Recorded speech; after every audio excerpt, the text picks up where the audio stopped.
네, 오늘은 하나님을 영화롭게 하는 행위라는 제목으로 하나님이 기뻐 받으시는 찬양 두 번째 시간에 갔습니다.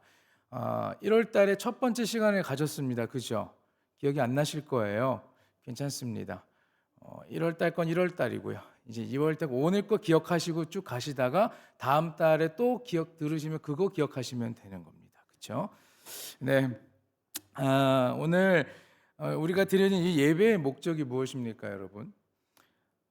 하나님의 영광을 좀 표현하는 것이다라고 말하고 싶습니다. 그래서 영광을 표현하는 방법에 있어서는 찬양만큼 이렇게 적절한 방법도 없다라고 생각이 들어요.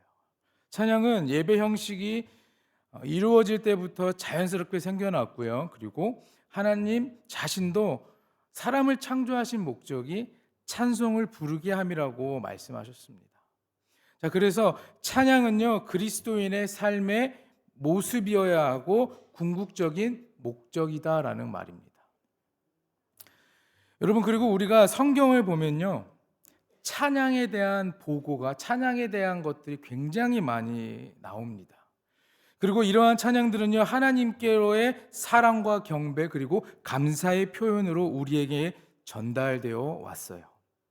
성경 속에서의 찬양에 대해 깊이 파헤쳐 보다 보면 우리는요, 하나님과의 관계 그리고 예배의 의미 그리고 우리의 영적 성장에 대해서 아주 풍부한 교훈들을 얻게 됩니다.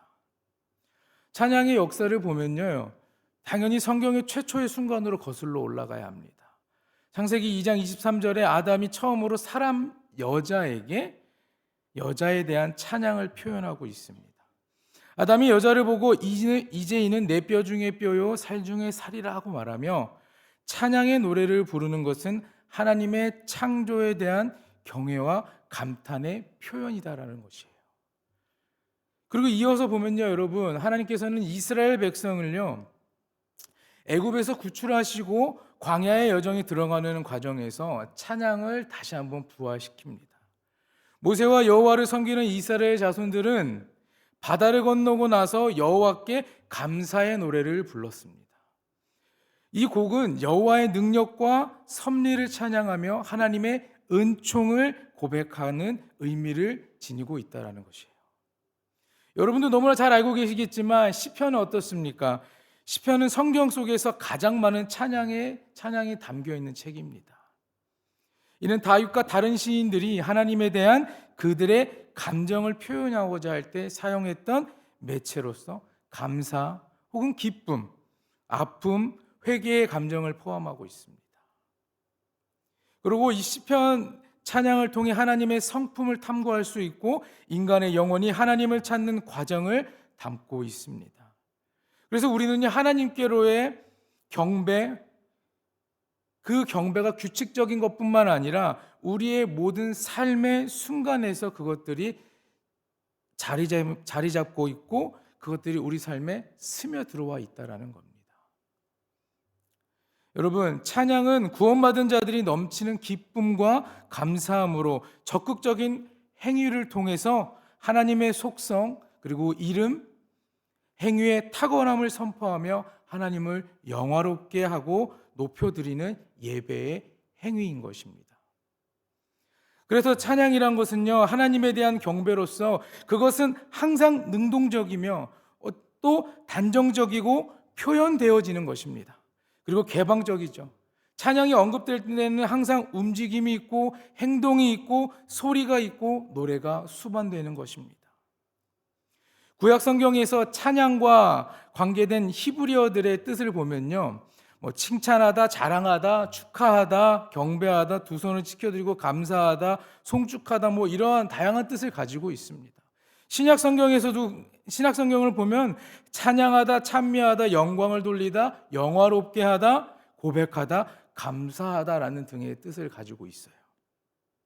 이 의미들은 경배와 감사와 아주 밀접한 관계가 있습니다. 경배는 묵상하는 예배이며 하나님의 아름다우심과 탁월하신 행위에 몰두하고 친밀한 관계 안에서 우리가 서로 사랑을 표현하고 또한 하나님께 찬양하는 행위와 행동을 표현하는 것입니다.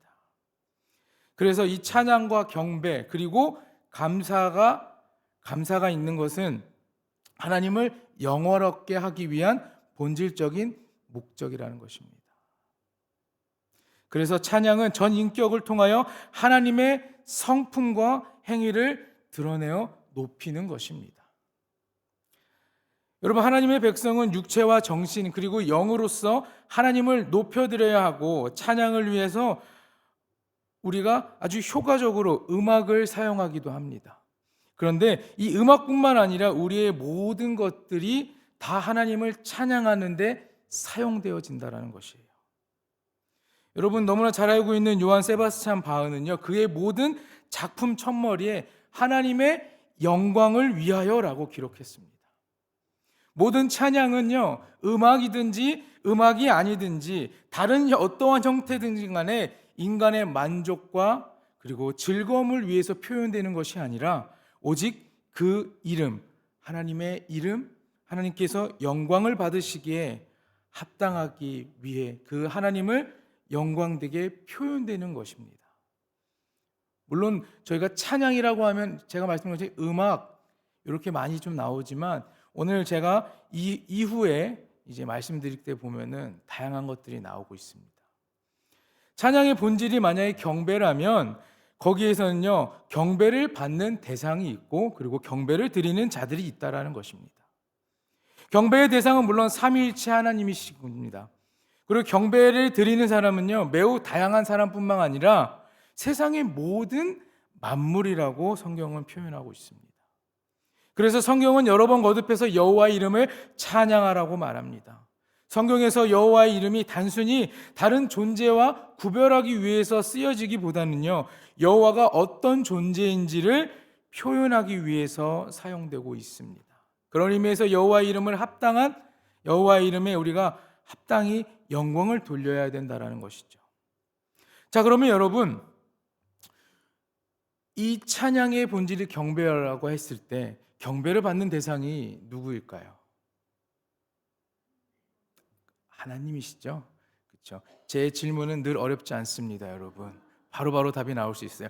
자, 경배를 받는 대상은 바로 하나님이십니다. 자, 구약에 사용되는 하나님의 이름들을 좀 몇 가지를 좀 알아보려고 합니다. 첫 번째는 엘로힘입니다. 대표적인 건 몇 가지만 이야기하겠습니다. 이 엘로힘은요, 창세기 1장에서부터 사용되어지고 성경에 무려 2700회 이상이나 사용됐다고 합니다. 그 이름의 어원은 위대하고 전능하며 두려운 자라는 뜻을 가지고 있습니다. 그리고 하나님의 완전 무결하심을 나타내기 위해서 강한 을미를 나타내는 복수형을 사용하고 있었습니다. 두 번째는 에이샤다이입니다. 이 샤다이라는 표현은 구약 성경에 48회 정도가 나옵니다. 이 말은 항상 전지전능한으로 번역이 돼요. 권세 있고 전능하신 하나님을 의미하며 특히 자연의 모든 세력을 굴복시켜서 은혜의 사역에 이용하시는 능력의 하나님을 나타내고 있습니다. 세 번째는 아도나이입니다.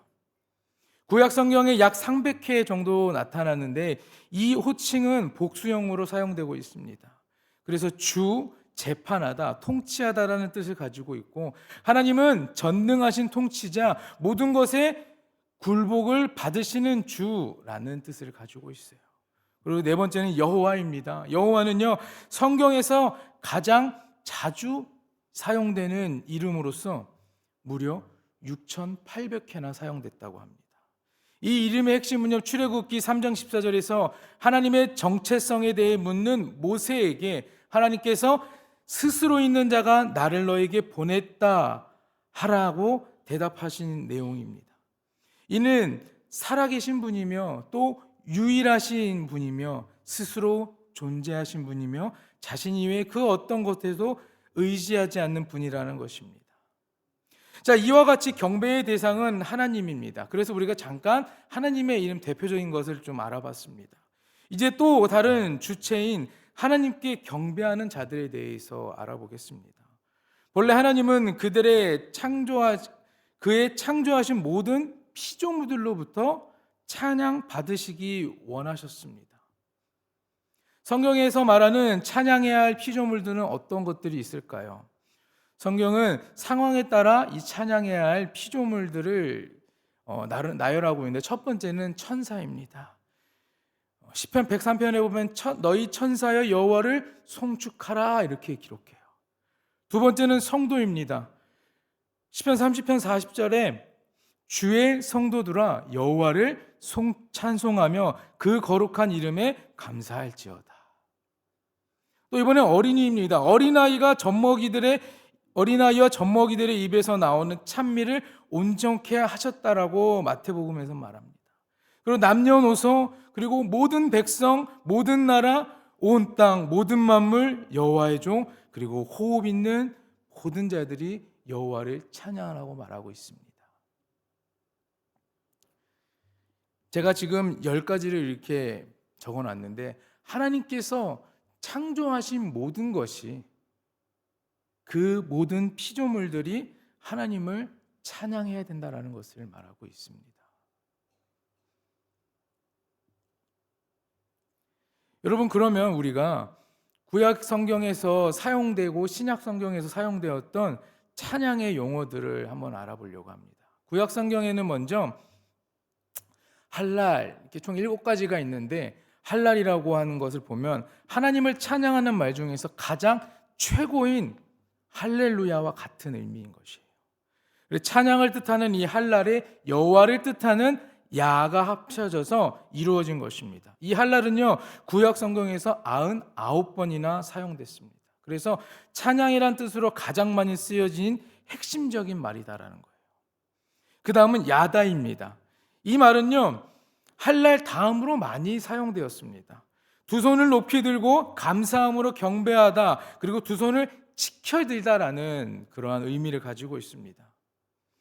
야다는 하나님께 경배하고 찬양하고 그리고 감사의 등을 표현할 때 많이 쓰였던 예배의 행위에 나타내는 말입니다. 그리고 바락은 구약에서 200번 이상 사용된 말입니다. 축복, 하나님으로부터의 축복 또는 사람 사이의 축복을 나타내고 있습니다. 하나님께 대한 찬양을 나타내는 경우였다면 약 70번 정도가 사용되었고, 그때 이 뜻은 무릎을 꿇고 송축하고 경외를 표하다라는 뜻을 가지고 있는 것이에요. 네 번째 데릴랄은요, 할랄에서 파생된 말로서 노래하고 칭찬하다라는 뜻을 가지고 있습니다. 찬양의 중요성을 말해요. 또는 방법을 나타냄으로써 찬양은 노래가 되어야 된다라는 것을 말하는 그런 의미를 갖고 있는 말입니다. 다섯 번째는 자마르입니다. 이 말은요, 시편에서 주로 사용되었는데 악기의 줄을 튕기거나 노래하거나 찬양하는 등의 뜻을 가지고 있어요. 찬양에 있어서 표현과 다양성을 의미하는 것이죠. 그리고 다섯 번째 토다가 있고 일곱 번째 샤바가 있습니다. 여러분, 이렇게 7가지가 있고 또 신약에서도 저희가 사용된 것들이 있습니다. 신약에 있는 것을 한번 보여주시겠습니까? 좀 많습니다. 네, 5개로 써 있지만 이렇게 좀 나눠져 있기 때문에 잘 보셔야 될 것 같아요. 첫 번째는 아이네시스와 아이노스, 아이네오입니다. 자, 이것들은요, 찬양, 찬미, 찬송을 뜻합니다. 아이네시스는요, 명사형으로서 동사인 아이네오에서 파생된 것이고요. 이 아이네오는요, 아이노스로부터 유래되었습니다. 특별히 아이네오는요, 구약의 할랄에 비교할 수 있을 정도로 신약에서 많이 쓰인 찬양의 말입니다. 두 번째는 독사입니다. 독사조. 참 표현되어 있는 이 단어들이 되게 특이하게 쓰여 있지 않습니까? 제가 대학원에서 공부를 할 때도 이렇게 독사조라는 이런 얘기를 들으면서 교수님과 말장난을 했었거든요. 그러니까 이게 어떻게 보면은 너무 무슨 헬라어고 뭐 히브리어이기 때문에 단어나 이런 것들이 참 어렵지만 이런 단어들이 쓰였다는 것들이 너무 재미있고 그리고 너무 신기해서 교수님과 이런저런 이야기를 나눈 적도 있었습니다. 자, 이 두 번째 독사는요, 어떻습니까? 동사 형태인 독사조는 일반적으로 영광을 돌리다라는 그런 번역인데 때때로는 찬양하다라고 사용하기도 합니다. 그래서 하나님께 합당한 영광을 돌린다라는 찬양의 말로 사용됩니다. 그러면서 영광송이라는 말이 되는데 이 영광송이 무엇이냐, 바로 송영인 것입니다. 송영이 바로 이 독사에서 왔다라는 것이죠. 세 번째는 에파이노스의 에파이네입니다. 이 찬양이라는 단어 앞에 모모에게라는 접두어 에피가 붙은 말로서 아이노스의 강조한 형태인 것입니다.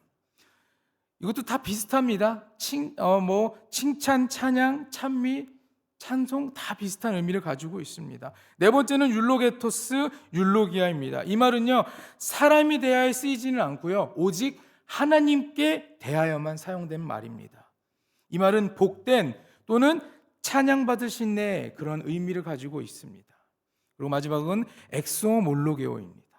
이 말은 고백하다라는 뜻을 가진 호물로게오로부터 파생되었던 말입니다. 그래서 고백하다, 자백하다, 혹은 감사하다, 시인하다라는 뜻을 가지고 있습니다. 또 여기 이것만 있는 것이 아닙니다. 이 밖에 홈네오, 홈노스, 메칼루스, 프살로, 프살모스 등 이렇게 다양한 많은 찬양의 말들이 성경에는 담겨져 있습니다. 리프브레 교수는 이런 말을 했습니다. 찬양이란 믿는 자들이 넘치는 기쁨을 가지고 표출적인 행위를 통해 하나님의 속성, 이름 그리고 행위의 탁월함을 열심히 선포하여 하나님을 영화롭게 하고 높이는 경축적인 예배다라고 말했습니다. 여러분, 찬양은 경축적인 예배입니다.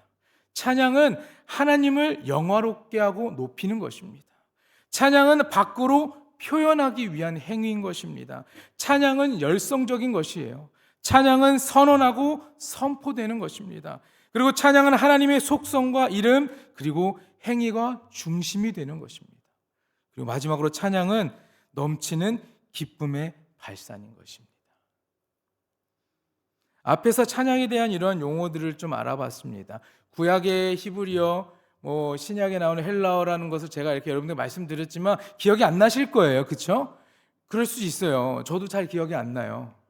근데 우리가 이 단어와 단어들이 있지만 그것보다 중요한 것이 뭐냐면 모든 것이 다 우리가 하나님의 속성과 이름, 하나님께 영광 돌리고 하나님께 찬양하고 하나님께 우리가 드려야 된다는 것이 중요한 것입니다. 악기를 연주하고 음악을 가지고 연주하는 것뿐만 아니라 그렇습니다. 여러분, 우리가 지금 몇 가지를 이렇게 알아봤지만 찬양을 드리는 방법에도 다양성이 있다는 것입니다. 찬양의 수단과 방법, 자세, 시간, 장소들도 있다는 것이에요. 여러분, 찬양을 드리는 방법이 무엇이라고 생각하십니까?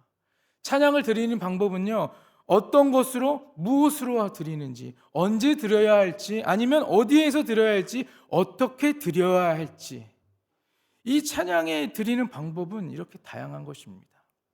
첫 번째는요, 입을 사용하면서 우리가 찬양할 수 있습니다. 말을 하는 것이죠. 그리고 노래하고 외치는 것입니다. 같은 것 같지만 전혀 다릅니다, 여러분.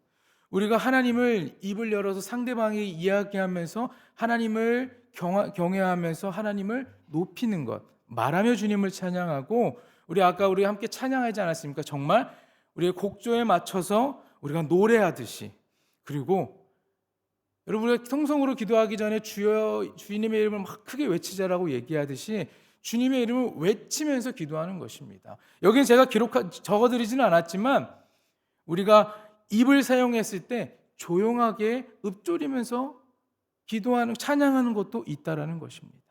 두 번째는요, 손을 사용한다라는 것이에요. 손을 들고 손뼉을 치는 것입니다. 여러분, 찬양할 때 손뼉을 치면 어떻습니까? 즐겁고 행복, 건강해지죠. 그죠? 그것만 생각하는 게 아니라 이 손뼉을 치고 손을 들고 하는 모든 행위가 다 하나님을 찬양하는 것이라는 거예요. 그리고 세 번째는 뭐냐면 몸을 사용한다라는 겁니다. 일어나서 찬양하고, 허리를 굽혀 찬양하고, 무릎을 꿇고 찬양하고, 춤을 추며 찬양하며 기뻐 뛰며 찬양하는 것이에요, 여러분. 여러분, 이 몸을 사용하는 것에서 여러분들은 몇 가지를 가지고 찬양을 하고 계십니까? 물어보고 싶습니다. 한 2가지 이상이다 계십니까? 그렇죠. 마음속으로 생각하시면 됩니다.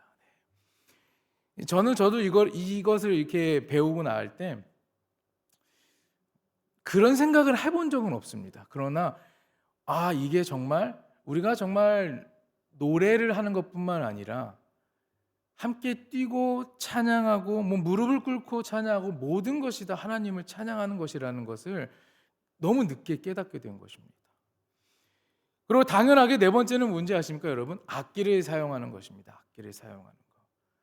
제가 여기 악기에 대해 구약에 사용한 악기들을 넣었는데 그거 하면 오늘 안 끝날 것 같아가지고 제가 뺐거든요, 여러분. 시편 150편을 보면 여러분들이 알고 계신 것처럼 소고도 있고요, 퉁소도 있고 재금도 있고, 근데 이 재금도 큰 소리 나는 재금, 작은 소리 나는 재금, 피리도 여러 가지가 있습니다. 그런 것들이 어떻게 시작이 됐고 어떻게 그런 것들이 다 있는데, 여러분 이렇게 우리는요 하나님을 찬양할 때 입으로 찬양하고 손으로 찬양하고 몸을 사용하고 찬양하며 마지막으로는 우리가 악기를 가지고도 주님을 찬양할 수 있다는 것입니다.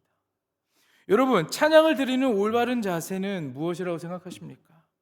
바로 기쁨으로 찬양하는 것이고요, 즐거움으로 찬양하는 것이고요, 감사함으로 찬양하는 것이고, 전심으로 그리고 마음으로 찬양하는 것입니다. 여러분, 그렇기 때문에 우리가 교회에서 함께 찬양하고 경배와 찬양의 시간뿐만 아니라 여러분들이 주님을 경배하고 찬양할 때 내 모든 것을 주님께 드릴 때 여러분 기쁨으로, 즐거움으로, 감사함으로, 전심으로 온 마음을 다해 주님을 찬양하시기를 간절히 소망합니다. 자, 그러면 찬양해야 할 때는 언제일까요? 찬양해야 할 때는 성문에 들어갔을 때입니다. 그리고 하나님의 말씀을 들을 때이고요, 기도를 응답받을 때, 감사할 때, 병들었을 때, 회개할 때, 새벽과 저녁에 하루에 7번씩 기쁠 때나 슬플 때나 시시때때로 날마다 일생 동안 자손까지 대대로, 그리고 낙심될 때고 주를 묵상할 때 찬양해야 할 시간은요, 여러분 우리가 숨을 쉬고 있는 모든 순간이라는 것입니다. 성경에 나온 것처럼 이렇게 15가지가 넘는 것이 기록되어 있지만 여러분 다 그냥 우리가 하나님께 받은 이 호흡이 닿는 그날까지 우리는 주님을 찬양하면 되는 것입니다. 그리고 찬양해야 할 장소는 어디일까요, 여러분? 많죠. 그렇죠? 두 가지 페이지가 있습니다. 가정에서, 침상에서, 교회에서, 성소에서, 성도의 회중에서, 정직한 무리들 가운데 많은 백성들 이렇게 해가지고 하늘에서, 시온에서, 신들 앞에서, 그리고 땅 끝에서까지 이렇게 찬양하라고 합니다. 이 찬양해야 할 장소가 이렇게 많이 적혀 있는 것은 무엇일까요, 여러분? 우리가 꼭 이 예배당에 나와야만 하나님을 찬양할 수 있다는 것이 아닙니다. 우리가 꼭 이곳에 나와 십자가가 달려있고 이 강대상이 있고 목사가 있고 전도사가 있어야 그래야 이곳에서 우리가 하나님을 찬양하는 것은 아니라는 거예요. 여러분, 저는 죄송한 말씀이 지금은 그렇지 않지만 제가 대학교와 대학원을 다니는 시절에 항상 12시 30분에 알람이 울렸습니다. 점심시간에 알람이 울리면 1분에서 2분 정도 기도하는 시간을 항상 가졌었습니다. 근데 그 12시 반은 무슨 시간이죠, 여러분? 밥 먹을 시간이잖아요. 근데 이제 밥을 먹다가도 알람이 울리면 멈추고 기도를 하는 겁니다. 근데 여러분, 기도할 때 우리가 꼭 두 눈을 감고 무릎을 꿇고 꼭 두 손을 높게 들어야 우리가 하나님이 우리의 기도를 들어주실까요? 아닙니다. 우리가 그냥 대중교통을 타고 이동하다가도 혹은 차량을 운전하다가도 신호 대기 중에도 하나님, 나 오늘 너무 몸이 힘들어요. 하나님, 나와 함께 하여 주세요. 하나님, 나 오늘도 하나님 이러한 감사를 고백합니다라는 그런 기도가 우리가 꼭 두 눈을 감지 않고 그런 상황이 안 돼도 내가 있는 그곳에서 주님의 이름을 부르면서 기도하듯이 찬양도 똑같다라는 것입니다. 여러분, 혼자 운전하실 때 그 차량에서는 어떻습니까? 차 안에서는 나밖에 없지 않습니까?